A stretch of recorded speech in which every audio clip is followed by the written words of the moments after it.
Hey guys, it's Metro, and today we're out here on the Appalachian Trail. That's right, I'm out here on a trip with a couple of friends. You may know who they are. I'll introduce you in a second. With that being said, it's a beautiful day. Let's keep moving. Okay, so let's do something a little different. In this video, I'm just going to talk about a recent camping trip that I had in the North Georgia mountains. On this adventure, I went up to the North Georgia mountains and I met up with Rob Pelton. He's currently on a tour with Subaru, promoting Leave No Trace ethics in workshops and state parks across the country. So if you haven't heard of Rob Pelton, make sure you check out his channel. I'll put a link down below. Yeah, this place was hidden, man. Yeah, I know. It's just kind of back here. What's up? How are you, man? Good to see you, my friend. Good to see you, man. Good to see you, brother. Thanks for coming out. Well, the man, the myth, the legend. Hey, Rob. How are you, man? I was just out with one of your fans last Saturday. Is that right? Yeah. So Senior Hiker 77 and I headed up to North Georgia and met up with Rob Pelton and Janelle while they were hosting a workshop at Smithgall Woods. While they continued on with their workshop, Senior and I went up to Ravencliff Falls and nabbed one of the last remaining campsites in the area. Now this area is extremely popular because there are a ton of waterfalls in the North Georgia mountains, especially off of the Richard B Russel Scenic Highway. In fact, getting to Ravencliff Falls, you will pass Dukes Creek Falls, but once you get to Ravencliff Falls itself, there are endless waterfalls all around this area. So if you are looking for an excellent camping spot, I definitely recommend this area. I've been going there for over 30 years. All right, so a little bit flooded out in some areas, but the good news is that we at least got a spot. Every camp spot behind the parking lot was taken, so.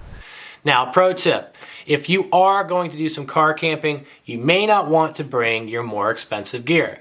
Now, I go backpacking a lot, so I want to have ultralight gear, which tends to be very expensive, and I typically don't take it on camping trips. What I like to take is my burner gear, the gear that I've had for a longer amount of time. I don't care as long as it keeps me dry and I'm having a pretty good sleep. What do I care what it weighs? What do I care what it looks like? So typically what I'll do is I'll set this gear up, especially if I'm going to go hiking to surrounding waterfalls or go take a drive into town. I don't want to have to worry about my gear back at camp, so that's what I do. Less expensive gear at campsites that are especially near a road. All right, so I've got my REI Passage 2 tent set up. And the reason why I love this tent so much, though, I've had it for probably 12 years at this point, and I like to take this tent with me when I go to like fields or events or anything that might be close to a road. Again, if anything were to happen to this tent, it would still not be the best thing ever, but at least I would be able to not lose a more expensive tent. So what I do is I put some of my lesser cost items into this pack, and as you can see, it works out just fine in this beautiful campsite.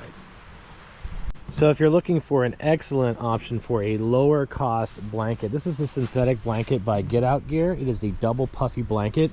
Comes in at less than $100, but again, if you're looking for some gear that won't break the bank, this is an excellent option. All right, so John's got the Napier truck tent, as you can see here. He's got a GMC Sierra truck. As you see, this pops right in the truck bed, no problem. Okay, so you might notice it looks a little bit different now. I have this nice little stream in the background. I'm gonna move my tent from over there, just kind of walked it all the way down to here. So, nice little spot. Rehung the flag, as you can see.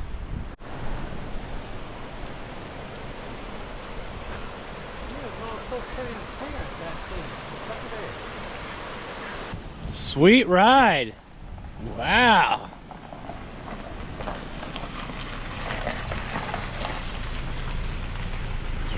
Look at this nice ride. Sweet.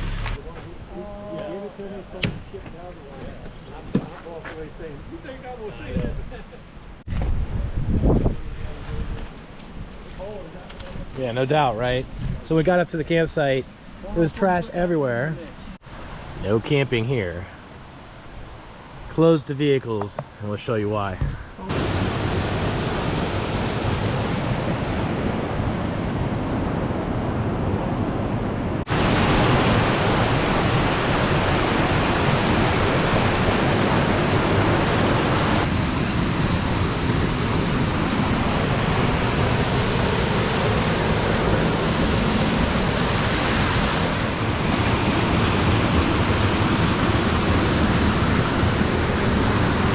So after we set up camp, we headed up to an overlook that's right by Hogpen Gap and a couple other overlooks on the Richard B Russel Scenic Highway. We ran into some people that were doing some trail magic. That was nice. Got a free hot dog. Thank you, Wandering with Will, I believe is his name. If you're watching this video, what's up, my friend? So after we had the trail magic, we drove down the Richard B Russel Scenic Highway into town, into Helen, and picked up some local wood. Kind of sounds weird if I say it like that. We drove into town to pick up some firewood because there was a huge rainstorm that had happened the night before. All of the wood was wet, so we needed some dry wood. Unfortunately, buying wood in town can be kind of expensive. I think it was like $7 a bag. So just like that, money went up in smoke. But for these types of occasions, especially if you're camping, a campfire, I believe, is necessary. So we did the best we could in terms of finding any type of logs or anything that was dry to some capacity, and we ended up having an excellent fire that lasted us throughout the entire night. Damn thing you ever seen? Yeah, because their water is not good, man. Well, they boil their water. Yep.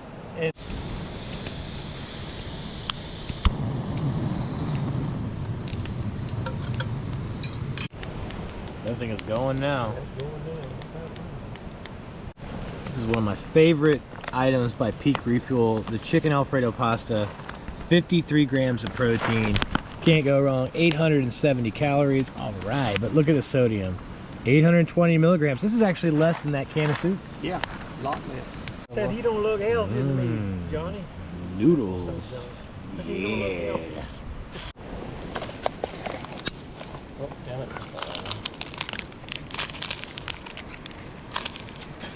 Boom, bang, pow. Boom, bang, pow. That thing's like $300 a bag, or $400 an hour.